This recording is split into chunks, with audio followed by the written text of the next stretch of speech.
Welcome to the Articulate Ox podcast. I am your host, Soma79. Thank you so much for joining me today. Oh man, I'm so excited about this guest, Bart Bidlingmeyer. I have known him for a really long time, since we were kids. Though I haven't really been that in touch with him for the past 20 years. He's been off doing a lot of super interesting stuff. You may know him from his videos through Donut Media, Science Garage from a few years back, where he walked you through how an engine works, how fuel does fuel stuff and all that cool stuff. And he blew some things up, and it was pretty awesome. So maybe you're amongst some of the millions of people to watch that on YouTube. If not, go back and check it out now. He drove a $500 car 500 miles, and it was hilarious and entertaining and interesting.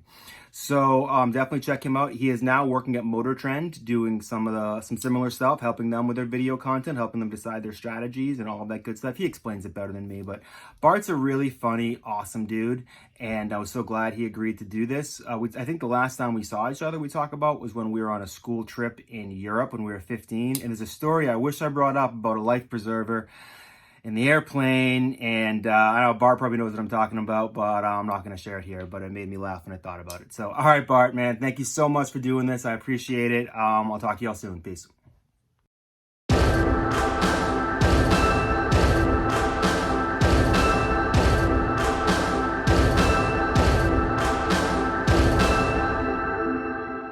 Hey, welcome to the newest episode of the Articulate Ox podcast. My guest today is somebody that I've known for a long time and haven't seen for a long time, but it's Bart Bidlingmeyer, Director of Studio Development at the MotorTrend Group. What's going on today, Bart? How are you doing, dude? It's all good. Things are good. It's good to hear from you. You too. It's fun. Instagram's one of those things where it's like, oh, you kind of follow along people's stories that you knew, and then it was nice of you to reach out. Yeah, we were talking about before. I think the last time we probably saw each other was because we went to high school together, but you had moved away from the town of Massachusetts we lived in, but you did come back for a European trip that we took with one of our teachers in high school, and I think we roomed together on that. That was probably 95 or so. So I think that's probably the last time we saw each other. But 95 or 6, yeah. I have some funny pictures of that. I was going to bring them up, but I don't want to embarrass you. you can bring them up if you have them. I think every once in a while, if I go home, like I'll find another random picture from that trip. I had one of you with a cassette tape that had been all pulled out that you were wearing like hair, I think. That sounds on brand. Yeah, that's cool, man. So I came upon your videos a few years ago. I remember you were posting them. You were back with Donut Media then. You're with MotorTrend now. But you did a lot of videos about basically breaking down things like how a car worked. It was Science Garage was what it was called, correct? Okay. And you did these videos that really, as soon as I saw them, it took me right back to us in like art class back in high school, because your personality was so much there. And it just felt like I was almost talking to you again, which really, popped to me, because I always enjoyed, you were always one of the funniest dudes back in the day. And it still comes through today. I appreciate that. But yeah. So the videos also too, they walk this really great, this is for people who haven't seen them, definitely go check them out. They have millions of views, but they walk this really fun line between informative and humorous, and they're really well edited and well put together, and you learn something and laugh, and it's just it's great, man. And it's one of the things that I really started thinking, having known you from back then, like I said, you always were a funny guy, but your delivery is just excellent when I watch these videos. And I know editing is a lot of it, but like, how did you go from just being like the dude that was kind of funny and quick-witted to being somebody who was so comfortable on camera to sort of project this? Was that a process? I don't know if I have a good answer for that. I think so. I'm trying to think of like where to start it. But when I was in college, I didn't, I was an English major, took some art classes, some science classes, but then, I was like, oh, I want to write.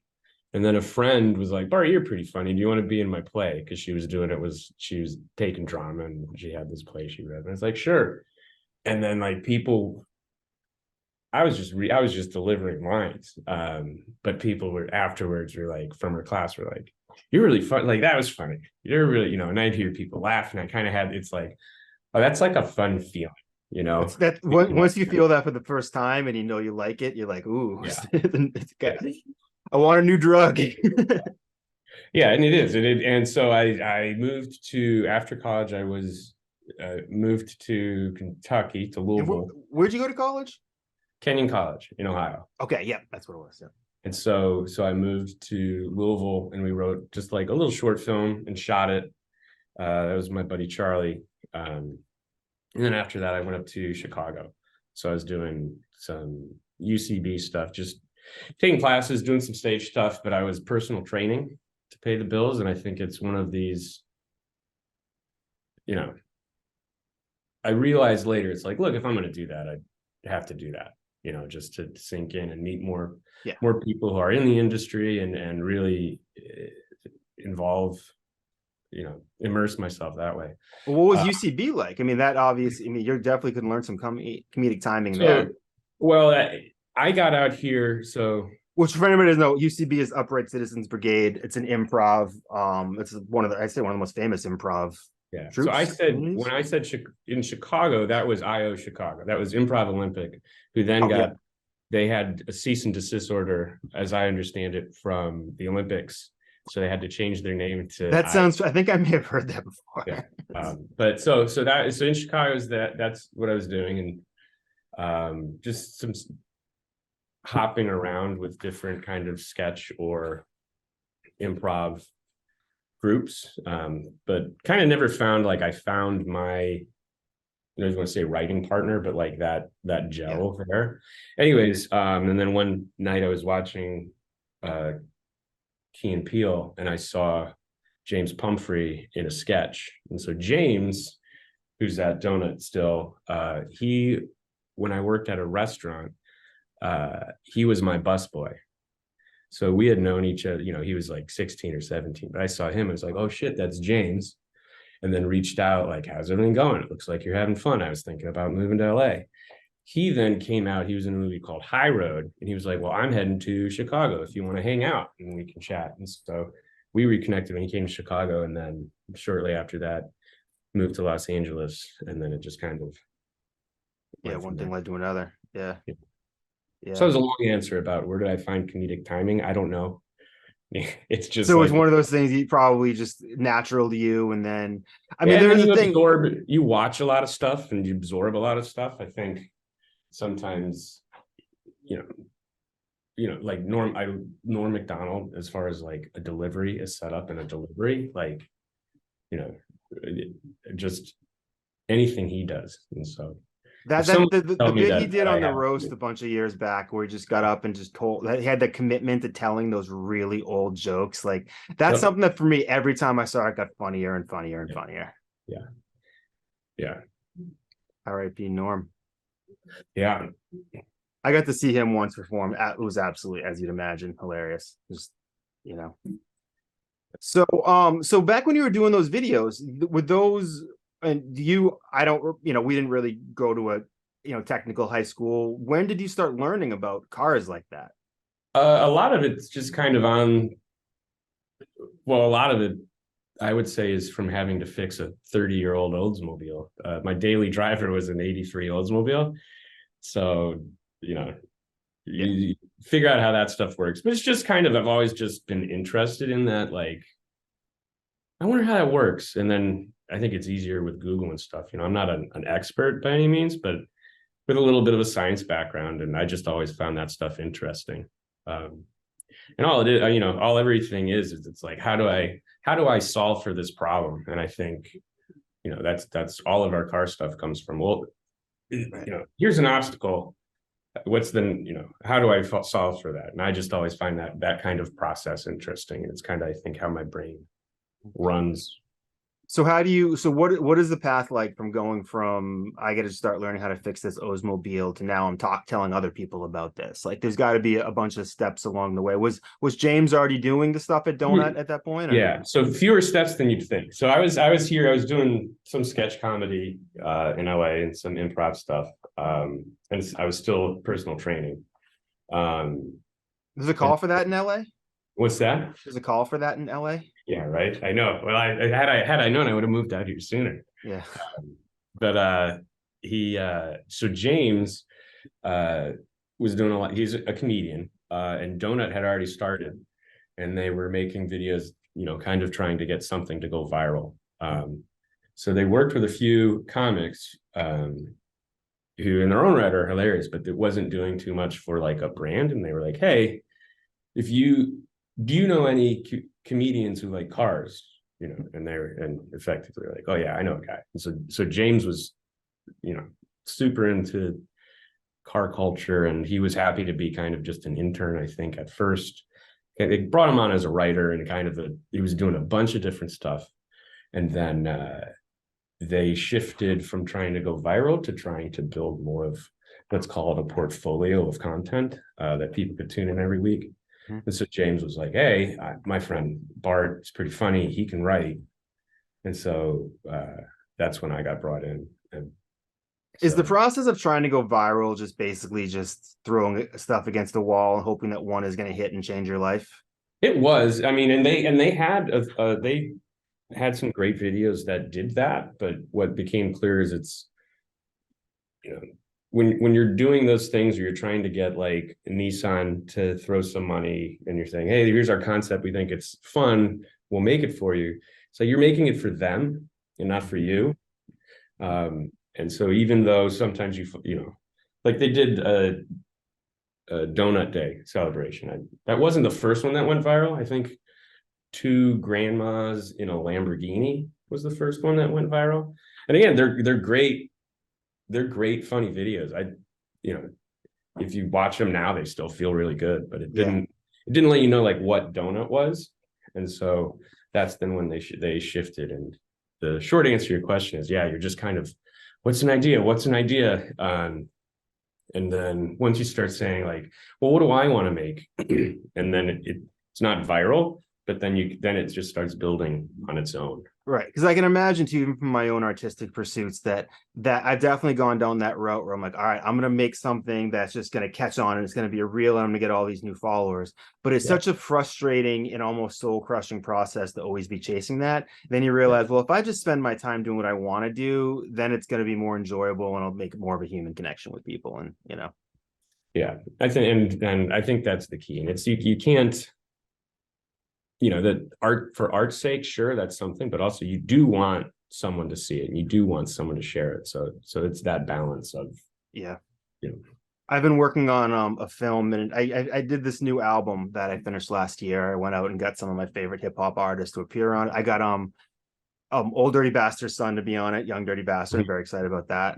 Raz Cass, Cool Keats, and people. And I'm doing a film that goes with it. And so like I'm shooting like this whole movie, it'll be out in a year or two. And you just start realizing that if I don't spend as much time marketing this as I did like building it, it's just gonna fall into a black hole. And it's such a because you can't release your album twice. You know, you can't be like, oh, it didn't go well the first time, I'm just gonna throw it back out there in 6 months. It doesn't really work that way. But same with YouTube. Yeah. That's it. Yeah. So when those videos, the science cards video, what went into making one of those? It looked like a lot of work. And one thing, and I think I watched a lot of them when I was on the elliptical, and I don't wear my glasses then, so this might be a dumb question. Were you green screening those, or was that like a real room you were in? That was the kitchen in the donut offices. Looked damn clean, because it looked like it was so perfect. I was just like, is that moving or what? I can't tell. It was just well lit. I mean, donut, like it was a great place to be. Like a lot of creative people and a lot of people who like were really good and got really good at what they were doing. So it was my Eddie was my shooter. So he shot that, lit it, and then he'd edit it, but we'd go through, we'd break things down and give notes. But it was a pretty quick turnaround on some of those videos too. Did you start with like a script of generally what you want to say? Did you write jokes ahead of time, or did you? So we'd pick a topic. Somebody would write, and this is kind of across the portfolio of shows that we had, and then I would go in and make sure like it felt a little bit more my voice sometimes, and you know, like I said, your voice comes across a lot as someone who hadn't even talked to you in 25, 30 years. It was like that was you. Yeah.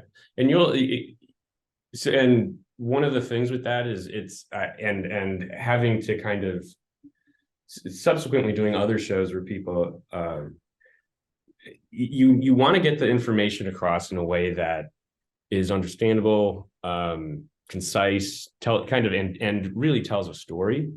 And sometimes it's, like, at me as a writer, I know, like, this is how to get these 4 points in the most succinct way. But working with a lot of people who come more from cars and now their talent, as opposed to having more of a talent and then shifting to cars. A lot of people are like, well, I don't sound like that, like, that's not, but it's like, well, when you say it, you get to make it sound like Right. like you get yeah. So there's always that. And there's other things with, the early days, maybe I shouted too much, like, there's things like that, like, should I mellow out? What is this me? And it's like you're always playing a version of yourself. Yeah, you're playing the pro wrestling version of yourself. That's what I tell people about like my hip hop persona. I'm like, it's like me, Yeah. but it's like the you smell what the soma's cooking version. Yeah. Which is funny because on the left of me, I was watching on the Dark Side of the Ring on Doink the Clown right before we jumped on, and it is it's a lot more to Doink than I thought. So that's a recommendation for everybody out there. Do you have those moments when you look back at your old stuff and kind of cringe? Because I've as of this point, I've released 25 episodes, and I'm already going to watch a couple of clips from the first ones. I'm like, man, I really love the word and like and yeah, and it's like already a little cringy. How do you feel about it? You're always going to do that. Like, you're always going to look back at your old stuff. I think anything that you've made, any art, anything that you are creating, you're going to be a different person later. And that person looking, it's like, well, that's not something you do now. But who said this? I'm gonna Google something real quick. It's fun. That is a topic that comes up here a lot, is the relationship to your prior art. And I find that people have a really very, very polarized about that.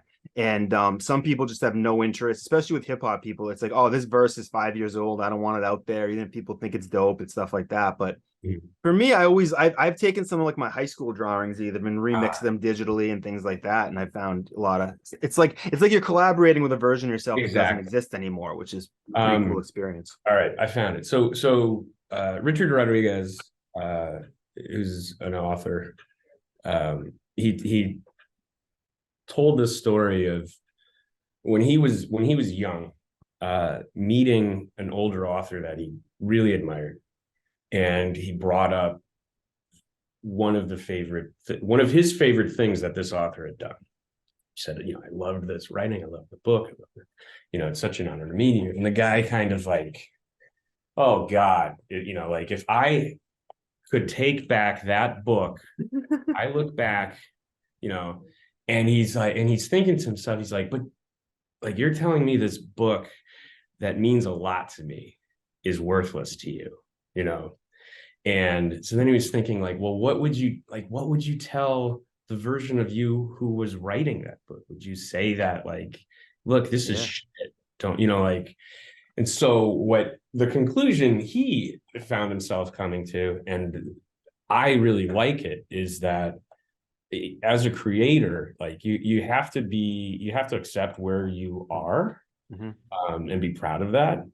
But you should never abandon, and you should never betray your younger self, because that's a person you won't be again, through life experience and things like that. But it is someone that I think, to love yourself now, you have to love yourself then. And I think it goes the same work. Sorry. I was listening to another podcast, I think it was How Does It Get Made. I think June Diane Raphael was talking about something similar to that, where it's like some people really make this distinction between their younger self and their adult self. And like, it's really, and then other people, I think you can probably look around by the Pac-Man behind me and all the other goofy crap. It's like, I'm still very much the same. I still see my young self as my current person. I don't see them as two different people. I think there's a distinction there for some people, and that, like, and maybe for me, it's like I'm someone who never had kids, so I was never really forced to grow up and things like that. But I don't know. It is interesting to me because, like you said, that is a version of you that'll never exist again. It was a moment in time. I mean, and because like I can't draw in some ways like I could even 5 years ago. It's like it's just, I just like to think of humans as trees sometimes, and it's hard to control exactly what direction they're going in. But you just got to water them and let them go. I like that. Put that on a Snapple cap. Mhm. Um, so actually, you brought up LA and you brought up, that story made me think of something. I like to ask a lot of my LA guests this question. You've lived there for a long time. I feel like I've spent maybe like 6 weeks in LA total over the course of my life.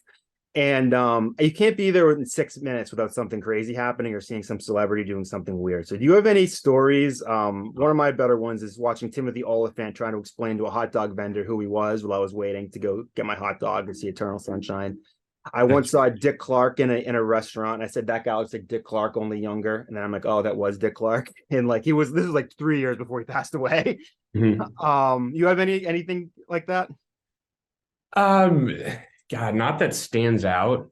Um, every once in a while you're like, I think that's this person. No,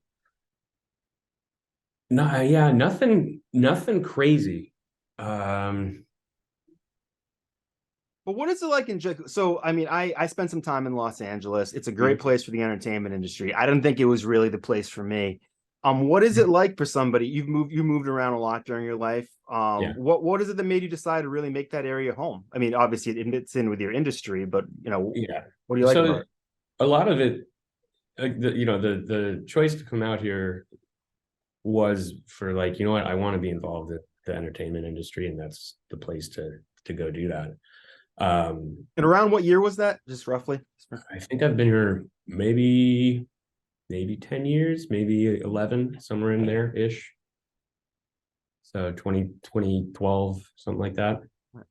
Um, but before moving out here, my now wife, then girlfriend, we were like, well, let's take a trip.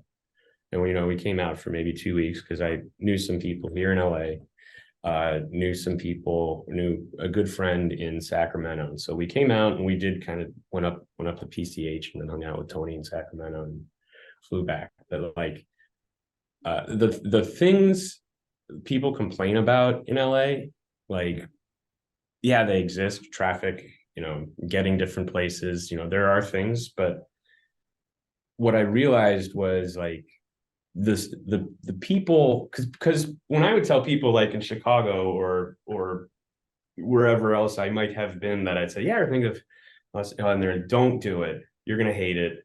I moved out there. It was the worst. 2 years, I came back.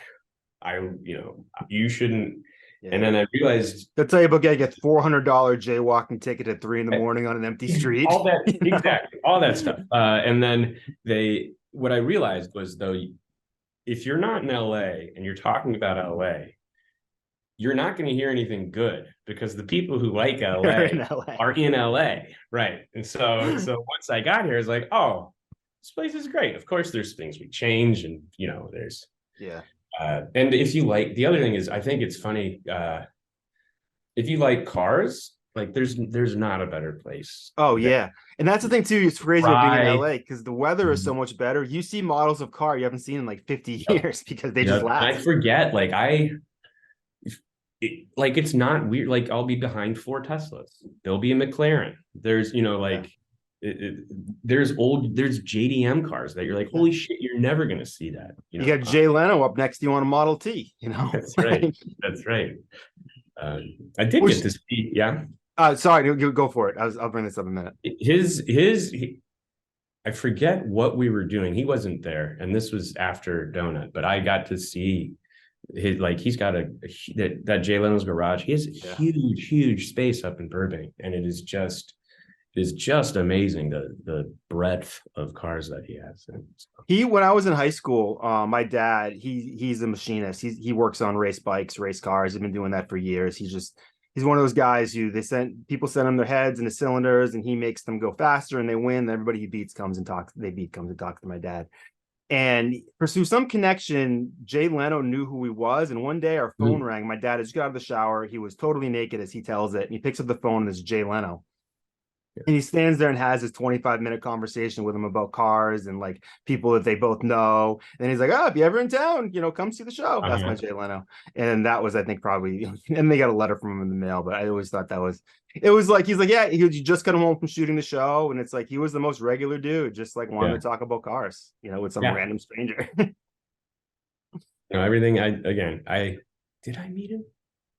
I think I'd remember. But everything I've heard about him is that he's just the best. And he makes you think he's known you a long time. Yeah, yeah. So speaking of, so he recently had the issue with the fireball, which is unfortunate, and I hope he's okay. But that did make me think about watching some of your videos, where you're playing with fire to some degree, and it's hard for me to tell if you're pretending like it might be nervous, if it's more dangerous than it looks, or where exactly. How are you feeling when you're shooting some of this stuff? Because I was Well, like, well, I know he's okay, but it's always somewhere in the middle. Like I'll do like a test run, like I know with the fireball in the it's a water jug. jug. Yeah. Yeah. Like there is some stuff. Again, it's like if you put too much gas in, it won't ignite. If you don't do enough, it's not, so Tightrope. I thinking back, it's funny because I was like, man, I was doing math. Like I was figuring out Mr. Maroney would be how to proud. balance the equation into, by using how many milliliters of gas do I need to put in here to fill this jug. So I had to like reverse. Anyways, it went. So then I did it. So I made sure it worked outside. And then, in the next couple of days we shot. And it was one of those. But I hadn't done it. I hadn't done it with the spark plug. So in that particular video where like that's real, I'm like, I don't know what's going to happen. Yeah, that's the one that when he said, yeah, that's the one that when I was like, okay, is everything going to be okay here? Yeah. Yeah. You did it. I would say always, yeah, go for it. I was just gonna say it's always a blend. It's a mix. I mean, we were a small crew, and so it's like we'd use what we could get our hands on. Yeah. And yeah. Now, on the more creative side, I really enjoy, I think it was a spark plug one where you sort of were going through almost a portal up out into like the auto zone or something. Was that Yeah. now as somebody now, and I'm working on, like I said, working my own film, it's more Clerks than it is Silence of the Lambs, it's small budget, and I'm learning to do some digital editing. What was it like doing that? Did that add a lot of time to your production? No, that schedule? was Was all it a necessary thing or that was Eddie. That he's my editor and I guess you'd call him the showrunner on the show. Maybe we were both showrunners. I'm trying to think. Again, it was just like we would talk about it and be like, all right, well, let's try that. But that, can we do this? And we'd be like, oh, I'll figure it out. And it was very much like, let me check After Effects. It's yep. Yeah. But how's this look? That looks good. Can we use sound?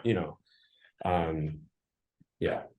Was there anything you really wanted to do that maybe you deemed maybe too dangerous or too just I don't know, too expensive or just a little too out of reach? Not off the top of my head. I mean, I know thinking back, I'm sure there was a lot of stuff. Like it'd be pretty cool to crash a car and talk, talk about how, all those little things. Those questions of another one was I always wanted to do.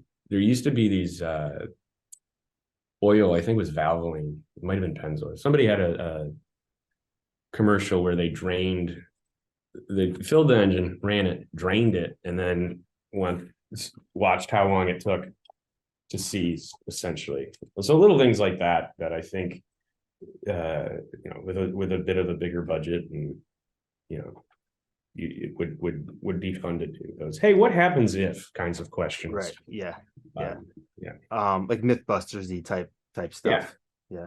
Was that a show an inspiration for you? I mean, that was a show that I really fell down a rabbit hole in for years and I couldn't get enough of. Yeah, it was. And I think it's that there is always that, I heard this thing. What is that? Would that work? Would that not? And I think if you go about it in the right way, that kind of scientific process of try and eliminate variables, try it again. Yeah, I really like Mythbusters. We did at MotorTrend. This was right when I was starting. We did a motor Mythbusters, and they test, similar stuff, but like the opening scene in Fast and Furious when I forget which one, but they're in Cuba and he like uses he undoes the blow off valve, I think, with a Coke can. And so they did that. And they're like, well, how would this work? Would this, and eventually I think BZ did it with a mouse trap to see Hopefully other. they can get two helicopters to see if they can recreate what Vin did in this most recent movie, because that was pretty wild. Yeah, I haven't seen the latest one yet. I've heard good things. I've heard Oh, it's it's wonderful. It's just wonderful. So I want to get back to MotorTrend in a minute, but I wanted to ask you about the there was an episode online, and I watched this. Unfortunately, we rescheduled a few times, so I watched a lot of these a few weeks ago, so it's not as in my no memory as worries. I thought. But there was one where you took a car and drove it a long way and had some adventures. Was Oh yeah, the gambler. Yeah. So Mhm. what was so how far were you trying to go, and what sort of like that was a competition, right? So yeah, Tate, and I'm blanking on his last name. The Gambler 500 is, and now it's in like a bunch of different cities, but it's basically you take a $500 car and there's That's what it was. Yes. it's a the you're effectively going to different checkpoints. Um, and the idea is just everyone, you don't need a lot of money to have fun with your friends in a car. Yeah. And similarly to go off road, you don't need like that a forerunner. You can just have fun on whatever you have. And honestly, the front wheel drive Civic turned out those are pretty good cars for it. Yeah. That was my Anyway, next question. If you yeah, have to buy a $500 car, we what do you think did. your best bet? Um, Like, what are you looking for? so for that, I mean, it was so fun driving in that little shit box, but I would do it again. If I were doing it again, I might even do it in the same car in Chappie. But Is the car still around? um, I, I some up to a while ago it was. I haven't seen, but we did buy it for $500, and then we were like, we're not taking it. It's You're we not still gave making payments on it? right. No, we gave it to someone who like uh it's fun because it really is a community and these guys all know each other, and so there were three dudes who each had similar cars, and they had a friend who's like, yeah, but I don't have a car to do this, and so we gave ours to him, and so now they're all doing it together. That seems like a very Bart thing to do. Well, Yeah. but It's there's also no way to bring it back. It was a yeah. group decision. It was a donut decision. Yeah, that's cool. So it's the other one of the other videos that really jumped out at me was the one you guys went to the track and you were what are those tracks called? Not the indoor Oh, tracks. the K1 speed. Yeah, K1. I kept thinking F1. One thing that too, I think you guys mentioned it there, and I appreciate it, is how much someone's body weight impacts their ability to do that. Because it's really like the difference between being at 200, and I'm coming in about I'm at 190 right now, but I've been as high as like 250, 240, and I'm like, you definitely got to be slimmer down to, it's if I used to have a 95-year-old girlfriend who smoked me on that. Yeah, there's yeah, that was a fun day too, and that I actually live real close to that spot now. It's but the that was in the days where it's like, well, what can that was paid for by K1, and we're kind of like, all right, well, what do we want to do? What can we do that is fun for us? And what yeah, they were launching a new app to use at that. But then again, that was one of the last things we did,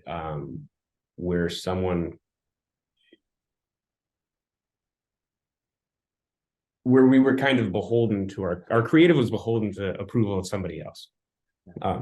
So I think Jesse, the creative director, and James, who was head writer then, like they were very good at finding that balance of what is the voice, what is Donut, what is our voice, what do we want to project, and how can we make these things ours. Yeah, that's a tricky thing to walk. I remember when I first started in the film after film school, some friends and I made a film that was sponsored by Samsung, and Mhm. it was you definitely had to do the thing. It's like, oh, they're giving us a pretty big check, Right, right. and then but I would really like to do this, and it's like there's a Can't, word that I can't shit like that on they don't Sam. like. Yeah. Yeah. So how much of but then on the other side, it's like you don't have that really big check when you're doing it your own, I mean, but Mhm. what was that adjustment like? Was it feel like a relief to have the creativity behind it? Because the beauty of having those experiences, you get to learn, you get to have the budget, you get to learn how to do the stuff on your own. But then when you can Don't get me really, wrong, it was still we still had shit budgets even when even when someone was paying us to make it. point, yeah. But I don't it's part of the business, and you're always gonna have some sort of restriction no matter what you're making. And it's just kind of it it always helps to be those experiences will help you figure out you're going to be better later when you have a budget or when you have fewer restrictions because you learned how to speak speak a particular language within a set of parameters. Now you have Yep. those skills. Yep. And especially too when it's a product that you enjoy. It's like it's how do you not enjoy the K1 racing? It's not like you're out there selling Brillo pads or something like, It was up to me. The other thing was though we did a lot of like, is this what we want? What are we going to do? What is the story? And I'm kind of like, I was like, can we just race? Can we yeah. get some laps in? We only really did, I think, 2 or 3 sections of racing. So. That's actually funny you bring that up because that's as somebody who's shot a lot of footage over my days, it's like the perception between like what's on film and what happened backstage, especially for people who've never done any of this, is so funny. It's like, oh, it took us 6 hours of moving a green screen around and ironing it and steaming it and moving this light that we knocked over and had to clean up in order to get those 30 seconds that you guys would thought were funny. Yeah. And by the end, we pretty much hated each other. So was it did it feel like a pretty natural, I mean, was it like that? Was it like 8 hours of setup to do, 2 hours of shooting, or was it, you're able to find pretty smooth ways to do it? Everyone found pretty smooth ways to do it. And then a lot of the weekly videos, I mean, those were pretty easy because we had a set, but it's like we knew where to set up, we knew how to set up, we had a script, we knew we were going to shoot, we'd hammer it out and then cut it and air date. Yeah. It's like that's one thing too that I realized as I've gotten older and done more is workflow process is huge. Like just understanding just the steps it takes to do something and break it down and figure out which ones can be sped up and which ones can be skipped and which ones that are the attention is huge. Like I kind of stopped making music for about 5 or 10 years. And when I came back to it, a lot of my friends had sort of done the same thing. But all the ones that were really good had like, look, at a certain point, I just took everything off and had to learn everything about this because my own ignorance was getting in my own way. And and all those people ended up so much better on the other end of it. And that's what I encourage anybody to do. It's like get your 10,000 hours in, essentially. Yep. Is a huge thing. And also, I think to that point too, it's you've got to know a little bit, even if it's not your job, like you've got to know what that job entails, what those people are dealing with, and so you can talk to them, so you understand, if somebody's telling you, like in any process in production, like let's say it's in edit and there's an issue, you should be able to understand what that issue is so that you can help problem solve it, but also just empathize with somebody like, look, I know you're in a world of shit right now. Right. Tell me what I can do to help. I gave somebody a piece of advice today that like anytime you find yourself saying the words I don't know in a professional setting, stop and ask yourself if there's any way you can say, let me find out. Yeah. And like it's just that is your opportunity to shine is when you don't know, but you can go find out. You're going to help them and show them that you're reliable. That's your opportunity. It's your opportunity for growth. So I want to get into MotorTrend in a second, but I wanted to bring this up. So you left Donut Media and people loved you. I think I don't know if I said this already in the episode before, but like I was so happy that when I looked you up online to do a little research for this and to catch up in the last 30 some odd years, that the people online talked about you in the way that I remembered you too, as being a really warm, awesome, funny person, someone that was kind of kinder than they had to be, which is something else that we talk about here. I said Rick Seahelm on recently, who you might remember from high school. He's the perfect example of that. If you haven't seen that episode, check it out. He's a great guy. But I was really happy to find this one person on Reddit.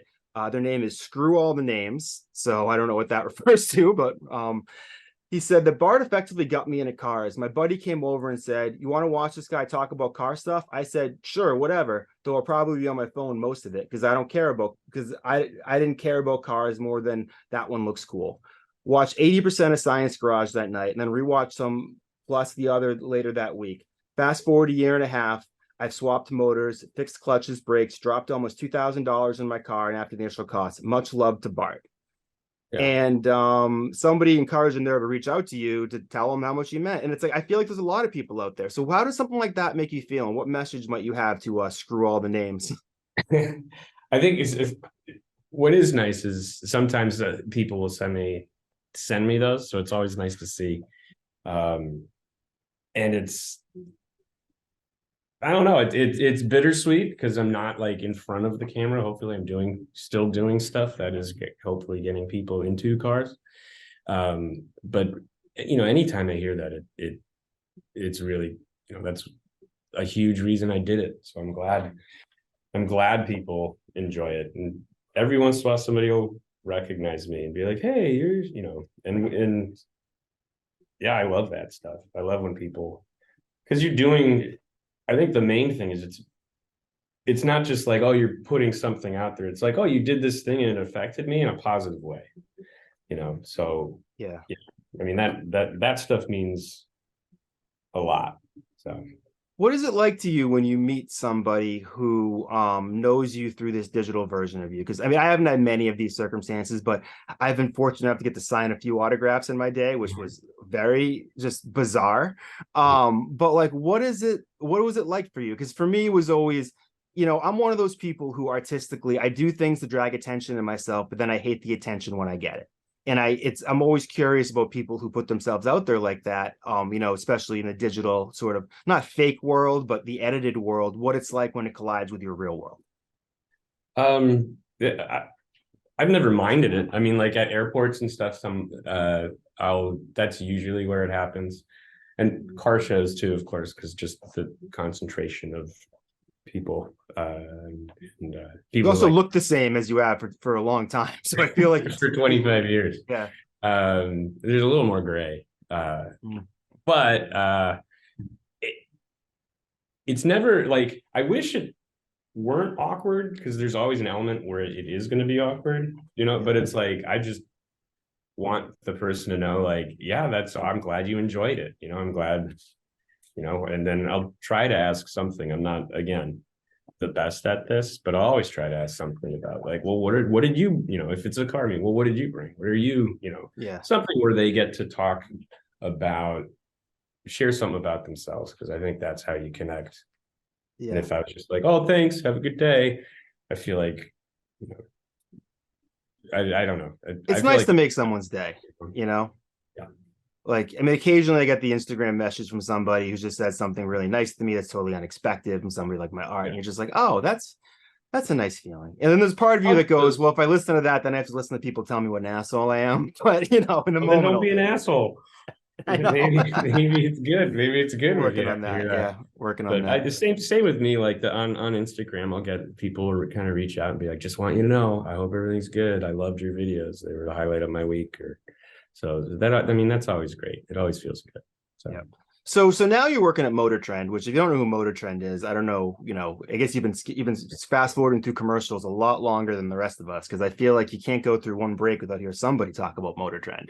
They've been around forever. The Sports Illustrated of cars might be the best way to put it, or some way to put it. What has that been like? And to go from somebody who's just trying to fix a 30-year-old Oldsmobile to working at the biggest, possibly the biggest car media company in the world, or maybe most well known. I think there is some stat about, but I forget what it is about where we rank. There's so many. I've worked in media companies my whole life, and everybody's the most. We are the number one. Yeah, it's like when they say Rizzoli and Isles is like the most watched show in the history of cable television. I'm like, I got to see what's below that asterisk because I don't know. Like, I'm sure Tony Soprano might have something to say about that, but it's bigger. There's, Donut was great because it was kind of like, once you got approved, it's like everybody's on the same page. It's not a big team. Once you get approval for a thing, it's like, great, go do it. Now it's on you. Here, there's a lot, of course, because it's a larger company, but there's a lot of metrics you need to make. And then like there is an actual reporting structure. and again, and it changes, and it's like, what is our goal as the studio right now? What kind of shows do we want to make? What is the audience to whom we need to cater? Things like that. Is it more of a startup versus corporate type vibe? I mean, to put it in like the Absolutely. most broad, yeah, you know, Yeah. you know. Yeah. So what exactly are you doing? I know you're director of studio development. You know that could kind of mean a lot of different things. What is your day to day work at MotorTrend like these days? I just think I just sit here and I know there's more to that. But But so that's I as somebody who gets paid to think sometimes, I'm just like, this mhm, is pretty nice. yeah. You're like, hold on a Um, sec, hold on. All yeah. right, hold on, I'm making money. Yeah. uh it effectively it's we're like I was saying before, it's like you're solving for a problem, and it's what kind of what kind of what kind of show is missing? What spaces do we need to fill? What shows next season are going away? What shows do we know are coming back? How do we what's a show that could match up well with this with what's premiering, things like that. Where's the best, and some of that is programming, which is a different department. They decide kind of where to put it, but it's this conversation Like between. almost synergy between everything that's on here, making sure there's a logical, path and almost story, for lack of a better And then term. I guess the word is counterpart, Sean, is external development. So that's if a studio, has an idea or they have a talent and they're like, hey, they pitch to him. And then what I do is we talk internally as a studio, and once we know kind of what we need to solve for, then it's almost like I'm pitching to my bosses, even though it is still the collaboration. So what are some of the most exciting things you've got to work on since you've been at MotorTrend? Have you got to crash your car yet? No, I haven't done that. Right now, I think like we're talking about solving for problems, the audience that's on cable really what they want to see is completely transformed cars that are good looking working machines by the end. Not So pimp my rides that end up costing the person so much more money in the long run and like ruin their credit. right, and that's I met Ryan. We just went up and kind of chatted with him, and now that I'm saying it out loud, I don't think I'm supposed to tell you that, so All don't right, put. no worries. All right. But as a Stay side note, tuned. he's well. And how about this? I'll just say this. I'll say like Ryan has a huge shop up in Burbank where he's been for like the last 10 years, and it's just kind of crazy. Like he set it up where it's charting kind of his journey. And so of course, yeah, Pimp My Rides is in that, but then they also did Inside West Coast Customs, and um he said they give like 300 tours, 3 or 400 tours of their facility a month. And these are some people are like, they just kind of show up. And so he built his shop out with a catwalk up above so that people can watch, Yeah. what they're Wow. working on, it's a really clean operation. It's funny that reminded me of something. So I mentioned before, I grew up as somebody who depended on, people spending money on their race cars in order for me to eat, because that's what my dad, he ran his own business. He was a one-man shop. And I always sort of like asked me a few times, I'm like, how did like the Was that economic at Hopkinton that he was running that? so he had it in the basement for a while. Then he had a shop in Framingham, in downtown Framingham, that he had for years. Then he finished up in Hopkinton, but it was just all him. Cool. He's so you and him probably talk forever. I actually had some questions I asked him to ask you. Yeah, I asked him for you. But I'm like, well, how did like the economy impact you over the years? And he was like, the funny thing is, people always spend money on their toys. Yep. And he's like, it really hasn't that much. And you would think that something that expensive, people wouldn't. But it's like you watch like the Barrett auctions, and those cars are full. It's like, give me the Batmobile. How many zeros can I write? Those auctions are a different animal, though. That's Yeah. But yes, the other thing that I think is funny is pandemic. It was like parts were impossible because everybody's home, supply chain. and like for an entire Everyone's trying to build a DeLorean off eBay. Everybody's like, oh, like finally I can work on my car, all at the same time. And then everything just dried up and prices shot up. And that was a pretty funny time. And then especially when you're trying to make a car show, and it's like, we can't find, right at the tail end of the pandemic, it was like, I'm telling you, I cannot find this. So, right. And it's especially if these people, the manufacturers won't know it's going to be on a show and they're going to get some publicity for it. You would think if you can't find it, who the frick can, Yeah. It's I'm gonna get to my dad's questions in a minute, but I want to make, I don't know if my parents watch this. I think I can get him to watch this, but I'll do them at the end so that I know he has to wait around for it. So you get the retention. Right? Yeah, I know from one. You got to check your metrics. Yeah. So this is a question I like to ask people. So you're in a job, you obviously have interest in cars. You ended up in this position, director of studio development. Obviously, there was a nice path that you worked to get there. If you were somebody looking at where you're at now and somebody wanted to be where you're at in like 10 or 15 years, what would you tell them? Because the one thing that I found is that my own path is usually not going to work for the person that I'm menteeing now. But like, what would you tell somebody who wants to be where you're at now? And one thing I want to add on that, because this is something that's interested me about one of my favorite companies, WWE. For years, they would go out of their way not to hire people into wrestling because they didn't want those people there. And as something like MotorTrend and cars, do you think that it is so much more important to have that knowledge to get there? You're saying WWE didn't want to hire. They didn't want wrestling fans because they sort of were like, they didn't want that mentality. They saw themselves as entertainment and not wrestling. So and that's funny too. I find myself, I don't want to say where I work because I don't want to speak my accent, but I work for a pretty well-known media company, but I have no connection personally at all to what they do on a daily basis, besides family members working in that industry. And but I still appreciate I don't know whether it would be different if I actually did have that attachment, So what is it like to sort of work like that to your dream? And how important is it that when you're working on the business side of it, that you have a personal connection with the stuff you're working on?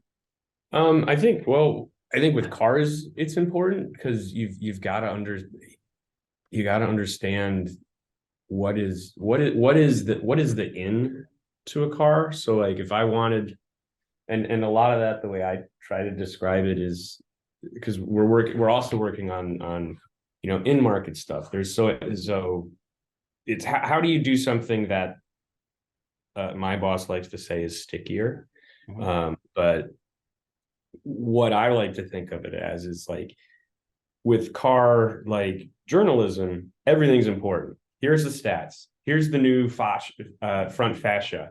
It has a new. There's 3 trim levels.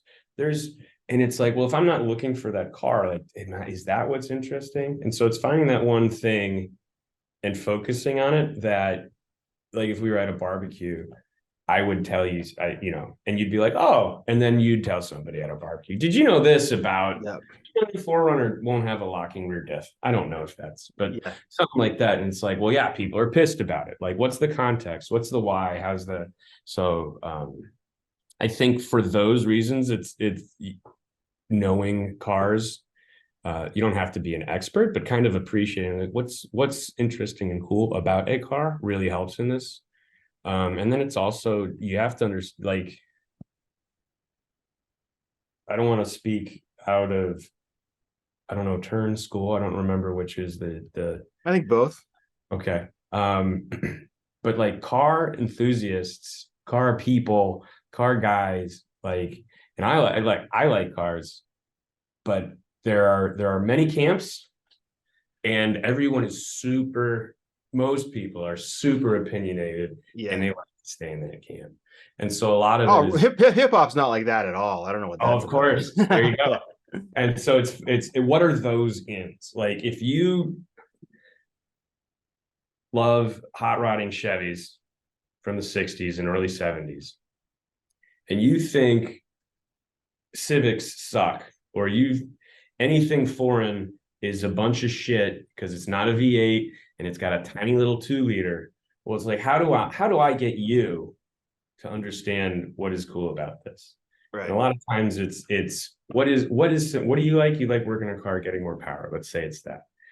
okay, that's what we're gonna do this car. We're gonna take this 4 liter and we're gonna give it 1,000 horsepower. 1,000 what horsepower? You know, like, Yep. oh, and then suddenly it's like, maybe I should learn about these cars. Like, what are those things where it's gonna make somebody a little more interested in something that they might not have been if you hadn't introduced them to it.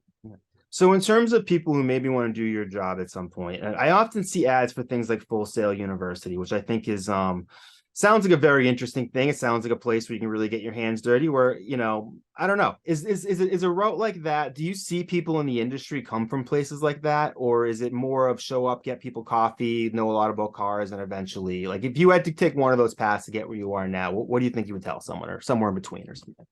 Um,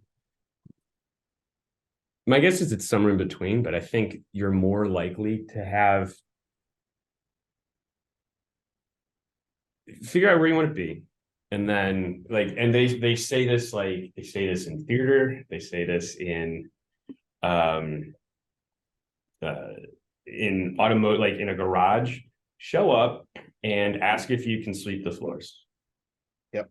That's Yep. that, I've heard that. And funny thing is, we do a show in Albuquerque, and I was asking, so Shay's got this young guy working for him, and he's basically just been doing exhausts, and his wells are pristine, and he just does amazing work. And I was like, how did you get in? He goes, I just showed up and I asked Shay if I could sweep the floor. Like, literally, that's how. And so and Shay, and so I asked Shay, and he was like, oh yeah, I hated this kid. I think I can say that out loud. But he was like, oh, he was so annoying. He wouldn't leave me alone. But and now, like, honestly, if you want a nice exhaust in Albuquerque, this kid he's the person to do it. And that's just from being willing to work and having a good mentor who cares about what you're doing. That's a huge thing. Yeah. And just showing up and keep showing up, Well, even if the immediate benefits aren't there. Yeah. And I think some of that, in improv, there's the yes and rule. Yes. But it's just, you have to say yes more than you say no, and you have to say, you have to say yes more than you say no, but you also have to be able to say no more than you say maybe. Yes. Agreed. Yeah. So, that's one of my faults, is I tend to hang on to the possibility of a thing too long. And I've been there. If you can't do it, you've got to, then you've just wasted all that. You've wasted time, you've wasted effort, you've wasted worry, you've wasted, so. That reminded me of something I read, and I'm not going to get these numbers right, but anybody can Google if they care, that there was some article I read about how in order for a relationship to sort of work, there has to be like 8 positives for every 2 negatives or something like that. And that, like, they found that there's some ratio between, like, once you're like 30% of the time negative, you start hitting a threshold. But if it's like 20, then that ratio, you're doing pretty okay. I'd buy that. So do you have a few more minutes? I know I got you in the middle of the business day. Do you have a few more minutes here to answer some of these questions? Or Yeah. All right. So I asked my dad some questions about because he's worked on cars, and it's basically the only job he's ever had was working on cars. He's built his own race bugs and stuff like that. And I asked him what he might want to ask somebody who's a director of studio development at MotorTrend. And he said, this is an interesting question. Are you aware, or do you think they were experiencing a decrease? You remember Kenny's? Just of course. Yeah. Okay. Yeah. I didn't, just for some reason that popped in my mind is his Kenny's service station. Right across from our high school. The mobile, right? Yep. All right. When's the last time you were in Hopkinton, actually? How long's it been? I actually went back. A buddy got married in Vermont. And so I just swung through, and I could, it was very funny to me to just be like, I thought this place was bigger. Like, this is much bigger in my, having grown up there. I know. And there's a brewery. There's Starting Line Brewery. Yep. It's right at the, I think they follow me on Instagram, actually. I used to do beer labels. I think I talked to them about possibly doing some at some point. Yeah. My parents are still there. They're leaving, I think, this year, but they're still in the same place. But the other thing I did is I looked at house prices, and I was like, God damn it. Yeah, I know. As them selling, I think they're feeling pretty good. Yeah. So my dad was saying that he seems to think that there's a decrease in mechanics these days. There's less people going into it. What do you have to say about that? Is it a profession you think that is there a decline because there's less need, or is there an opportunity for people there because there's a decline? Like you would say in nursing, probably. I think there's been less of a focus on um Trades or trades in general. And I remember, like you remember, there was auto shop. yep. We went to high school. Yep. And there was Keith Tech that was not far where a lot of people do it. Mhm. Yep. Yep. And I just don't, there's not a lot of trades. Ryan Friedlinghouse we were talking about this because he started kind of a West Coast Customs Academy with Burbank Adult Education. But he said, he's like, there were like 600, and I'm not sure if that, like 600 automotive based curriculum in Los Angeles 20 years ago. And now there's like 60. So I think some of it is this idea that you have to go to college. You need I don't know, whatever that next level of prestige, maybe it's, Right. and does some of this come from, now we have new, over the last decade, 10-15 years, it's like we keep getting told that our priorities have shifted. Now it's about like being seen and I think a lot of it is we're not thinking about these things as valuable crafts when they are, Right. and not only is it, you know, you have the ability, if you like cars, you have the ability to do almost anything in the car world with that passion. So Yeah. you can make, Even as an artist, if I as a, wanted to, I could, as a try to be decent, if you if yeah. you if you wanted to spray cars, you'd make over 150 grand a year, and people don't really talk about that. And I think so, some of it is, I think people aren't really sure, Yeah. one, how to get into it, so like if I do Show up and want sweep the floors. and that's what it is, yeah.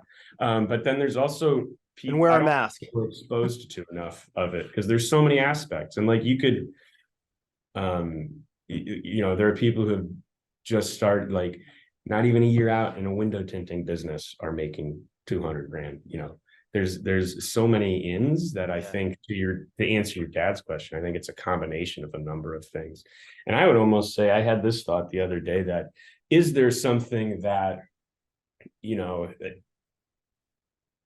our shows are doing? Are we showing that there is an entry point? Because a lot of what we feature, because it's what a lot of our audience wants to see, are these master builders who've been doing this forever, and seeing the super high quality builds. Somebody's like, well, I can't do that. But it's like, yeah, but did you know, like, this guy's first shop, he was doing wheels and tires and suspension, and that's it.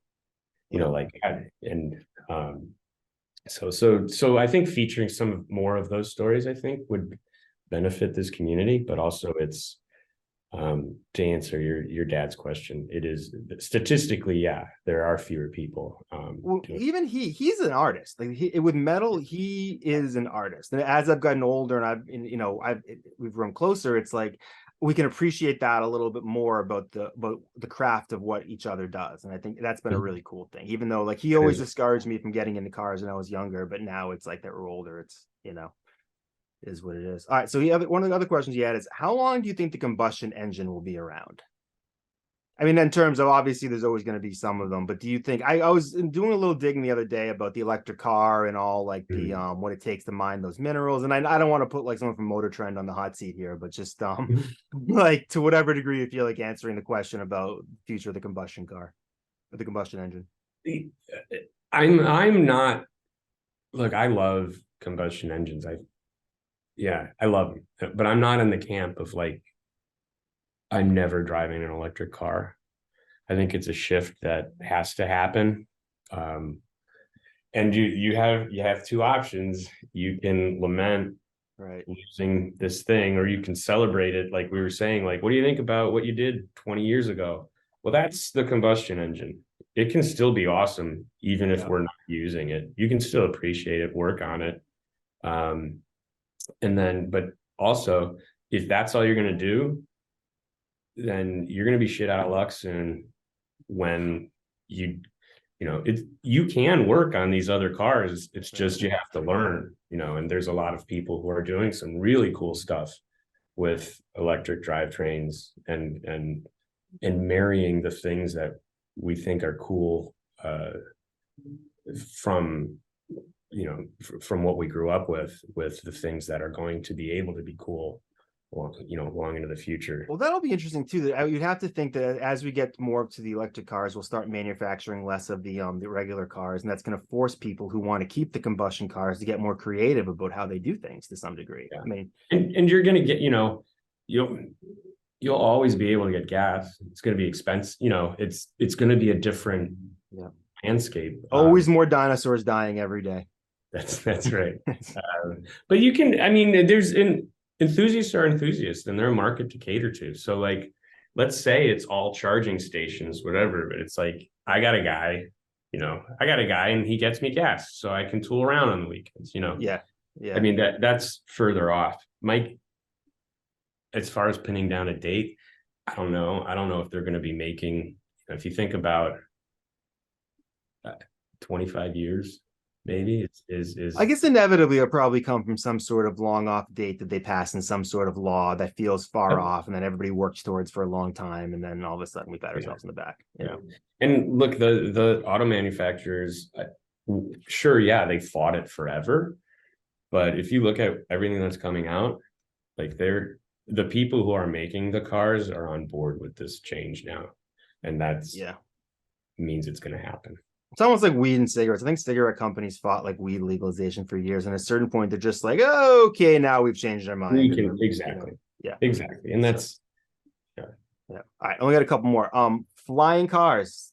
The George Jetson was born, I believe, in 2022, I think it was. Mm-hmm. So he was about 40, I think, on that show. So that puts us in 2060. Are we on? There seem to be a lot of like the thing about the Jetsons, and I'm not just going on path here, but I really think what happened is they totally effed up the Earth and just built a new one up there. That's why you think everyone's living up there, right?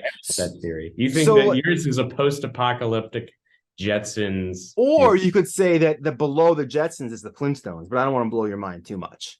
Mm-hmm. But the obviously they necessitated, if you have to live in the sky because you messed up the Earth, you gotta have flying cars. Do you think this is but to me, the idea of the average person doing a flying car, I feel like we have to get automated cars first, and then the fully autonomous self-driving cars before we can move to flying cars. So how do you feel about that question I just answered for you? I don't think we're gonna. So it's gonna be like your flying car is gonna be more like the people who own a helicopter now, maybe in a flying car later. There's a company called The Leaf that is doing some pretty ambitious and interesting things with flying cars. They have FAA approval. This is just like within the last couple of days. They had a $300,000 flying car that they got approval for. So they do. You can tell George Jetson that they do exist, but not. I also like if you picture the George Jetson car, it had an exhaust pipe. That's a good point. Like an old Mustang. So it is a different future, but we may have. I don't think we're ever going to have them because you have roads, you have an infrastructure, unless it's autonomous flying car where they have their own clear routes and it's all dialed in. I don't think we can have it. And not to go too conspiracy theorist on this, but you definitely hear now more and more talks about I forget what the current term is, but it was a UFO, whatever they're currently calling them. And you hear more and more people of reputable whatever talk about seeing these things move and at such crazy rates. It's like it feels like might be our flying car. That's right. You don't think we're going to have flying cars until we admit there's aliens? Or I'm not saying those are aliens though. I'm fascinated. I'm fascinated by that stuff. Even if that's nothing, it's still an interesting story to me that so many people see it, and it's like, to me, the psychology behind it is some of the most interesting stuff. But that might be a flying car, whatever that thing is. So you've heard it here first. You're like, I gotta get off this interview. All right, last question. All right, it's actually two-part. Dream car, and what is the best car you found yourself behind the wheel of, where you're just like, how did I end up here? I've driven, I don't know, I've driven a lot of cool cars. I've driven some cool JDM stuff. I've driven a GTR. The Tommy Kyra was a pretty good, cool car. Yeah, I don't think I have a great answer for what the best car is. I think I don't know, I have a weird appreciation for all of them. Even I'm thinking my shitty Oldsmobile, like, I It's love funny it. you say that. I don't know if you remember what car that my family had us driving around back in the day, but we had an El Camino. I think it was 83, the last year that they were made. You and Colella had an El And Camino. someone else too. There was another. I It remember was there it was was another. There was someone else I dated, had a few dates on in high school that also drove an El Camino. Okay.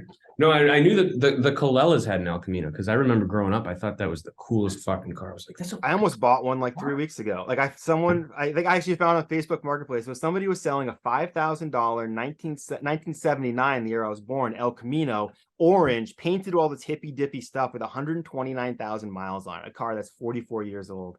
Yeah. Manual transmission, but I barely drive at all. So I'm like, I don't know. But I was like, I just have to. You should drive it. If you barely drive, then that's the car to get because when you are driving, you're fucking cool. Yeah, and I'm you don't think my Subaru Impreza with the Space Ghost sticker and the brake for Moose is cool, man. I'm getting all sorts. Yeah, I didn't. Now that I know more about it. Yeah, Matt, this has been so much fun. It's so good reconnecting with you. Is there anything that you want to shout out there? Anything we didn't talk about that maybe you want to drop some wisdom and gems on the folks, or anything you're working on now that you're excited about? This will probably come out around mid-September or so of 2023. If it's September-ish, and trying to think of what shows we have coming out. I'd say so. Yeah, and where can they see stuff that's out? Yeah. Yeah, so if you want to watch stuff, so a lot of it, so Motors One, it's on. If you have cable, you can watch any of the shows on MotorTrend. There's on demand on a lot of the cable stations where you get to pick the show and you can watch it. There's also now there's fast channels. I mean, we could have gotten into all how we're talking a lot about cars, but there's also some really interesting stuff about how the landscape, like you've heard this streaming wars and yeah, what's break it down a little. You got a minute, break it down a little. Well, there now are a bunch of, effectively it used to be cable and you click through. So now there's what's called fast channel, which is free ad supported television. And effectively it is, like Roku has theirs, Samsung has theirs, a bunch of different companies where they're showing effectively, they're doing what cable used to do, but now people they don't have cable. And the thing that YouTube did is it made people be like, well, I'm not paying for fucking shit. Yeah. And so the question is like, well, where do you live there? And so there's fast channels now. Anyways, MotorTrend has one, but you don't get to pick when you watch something. It's just kind of what's on. Yeah. The shows. So since being at MotorTrend, we did Hoopty World Championship, which I developed with the team, which was 2 weeks, a bunch of different competitions. Your car should be worth less than $5,000. Great name too, because it paints a great picture. Thank you. Even if you don't know the details, it's something you want to hear. It's like when you hear American Ninja Warrior, like I don't know exactly what that is, but I'm tuning in. Yeah, that's what we were going for, and that was a lot of fun, and all the people who were on it were really cool, and that was fun to do. And then we have a show called Runs Good, where we take project cars that have just sat because that's life. What happens a lot of them, yeah. And so what they do is they buy the project car, they complete the project, and then they do whatever the person wanted to do but couldn't because they didn't complete it. Yeah, that's a good one.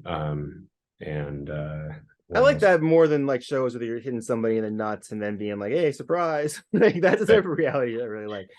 Good, yeah, and there's Roadworthy Rescues. I helped develop that, and that's with Derek Bieri, and he's he'll go out, find another really good name. That tells you exactly what the show is. Yeah.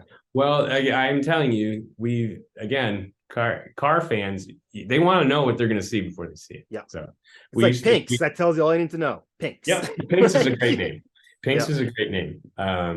So there's a lot of stuff like that we've been doing. And then the other one that I thought was really cool that we were able to do was Super Turbo Story Time, which was we got to work with Titmouse, who's a great animation studio, and basically it was two people telling each other a car story, and then they animated them.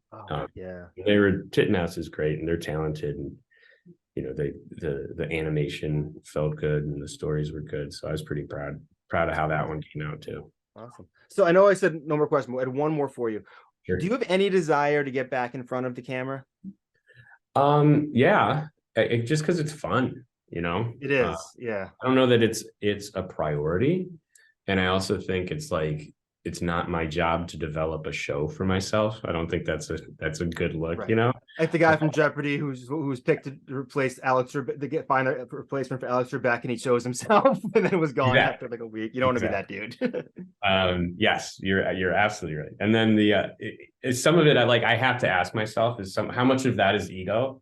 Like how much of it do I miss? Like someone recognizing me, or how, and but then you have to balance that with the fact that you have the objective value in the market that got a lot of attention previously, and people so that's a tough decision to make. That's an interesting thing that a lot of people don't have to really deal with in their life. It's yeah, and it was the other funny thing was after leaving, when people 20,000 people are like, hey man, what happened? Sometimes it's like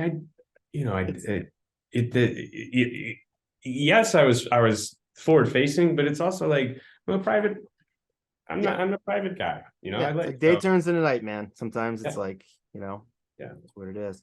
Well, I'm so glad you were happy despite being a private person, you came on and talked to me, man. It's been so great catching up with you again. It's just like brings me back. I remember you made me laugh really hard in art class years ago. That I don't know. So what that's worth, that's probably why we're here today. Yeah, I know that's I'll take credit for all of your success in the art world from making you laugh in class. Appreciate it, man. I appreciate it. Cool. Well, it's been a pleasure. Thank you so much. Absolutely. Thank you, Tim. Bye. Stay in touch. All right, later.